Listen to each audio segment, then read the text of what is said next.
when it comes to Max Verstappen, we saw all sorts of chaos in this race. It looked like George Russell would win. He led over 20 laps, then Lando Norris. Then it just all seemed to work for him. So with this win, was this more strategy, luck, or the driver? Because it looked like Russell and Norris for a while had it. We can call it a little bit of everything. Can we do that?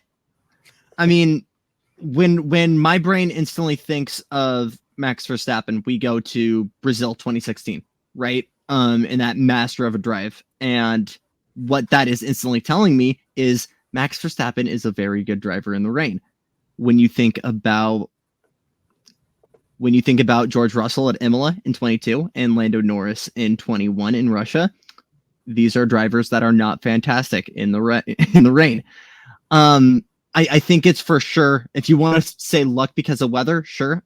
I think it was great timing, strategy wise, for getting guys on the right slicks. But I really do think if you put a rainy Canada, which one of Max's favorite circuits, this is going to be like Max's to win objectively.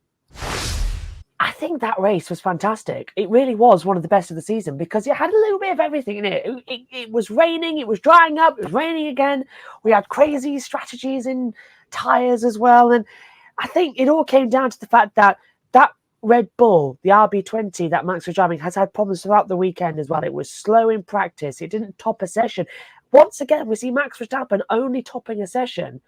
That is the race. Again, he did it in Imola and as well. So it's not completely smooth, that car.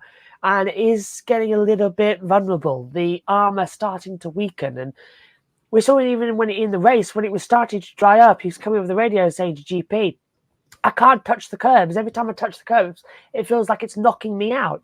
And the reason it's saying that is because the suspension was so stiff and the car so rigid that every time it went over the curb, it was practically punching him in the face as well from getting the knockback from it. So that's got to be improved upon.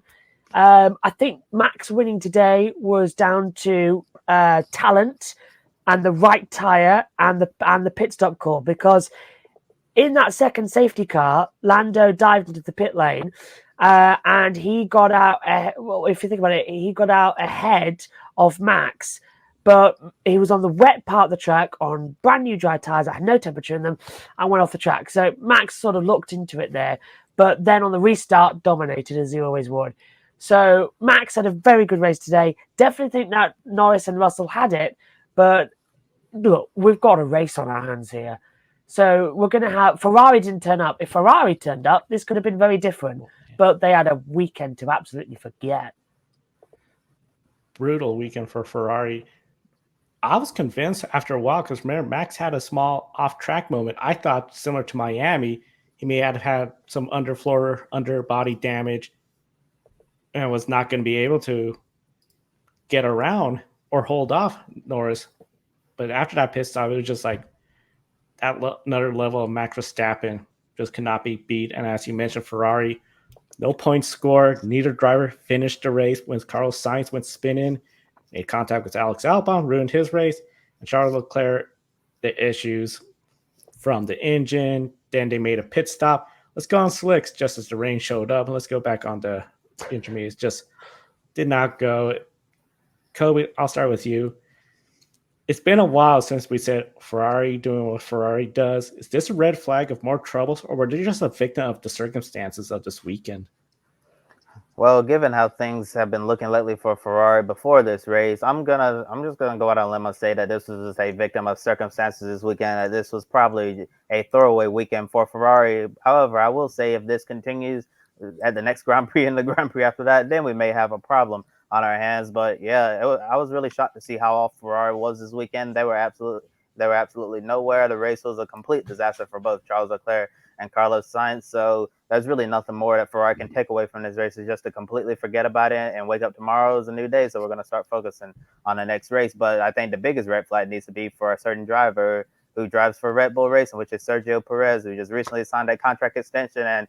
And this Canadian Grand Prix race weekend was absolutely a nightmare for him, a complete disaster. Yeah, I mean, you look at signs. You look at how Ferrari performed in the most recent races, right? Monaco, Australia, and it feels like they've improved so much from a strategy standpoint. And this kind of happens, and instantly, you see people getting their pitchforks like, oh, they're back to being the clowns. And I mean, I gotta agree with you, Cobb. It just seemed like victory of circumstances, and sometimes you just don't have the cards being dealt your way. And the weather was certainly not helping them, and it wasn't helping Ferrari. Were not the only ones that were victims of this, right? So I think 100% it's just victim of the track, victim of the weather. Isn't it rich? Aren't we a pair? Yeah, it really is, isn't it? Sending the clowns. And qualifying went wrong. Look, it all started in qualifying. They were fine on Friday. As soon as we got to qualifying and it was dry and there were mixed conditions, that's when they failed. Getting out of Q2 was the biggest red flag of the entire season for them. That should not happen to Ferrari, the team that just won in Monaco, the only team to win with both drivers in 2024. Let's not forget that, because Perez hasn't won and Piastri hasn't won. So for Ferrari to screw up that bad is major. Why they got it so wrong this weekend, I don't know. This is a track arguably that should have suited them. And it was going worse and worse from the race. Leclerc had an engine problem. They fixed that in the pit stop under the safety car, but put him under dry tyres just as the worst of the rain was coming in.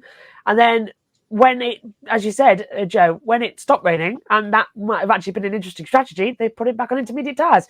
And then as the rain was starting to come back for the third and final time, they boxed him with no issue. The engine was fine. They boxed him to save the car. But then the safety car came out because Sainz crashed, and then it was a double retirement.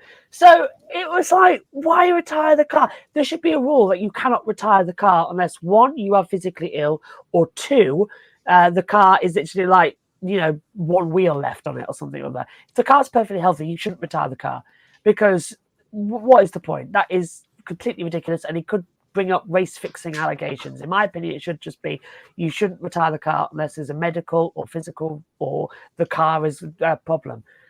So really, really grating to me. And it's thrown the championship more in Max's way after we've been saying, oh, we could finally be having the title hunt. It's just swung back to Max's way, and we're going to tracks that he dominates at. We're going to Barcelona next as well. Then it's Austria. Then it's Silverstone. Tracks that this Red Bull car really works at. And I'm really worried. The only good thing is that at Silverstone, the McLaren works there as well, as we saw last year. So there's a hope at Silverstone for a great race. But the championship at the moment is swinging more Max's way. So yeah, send in the clowns.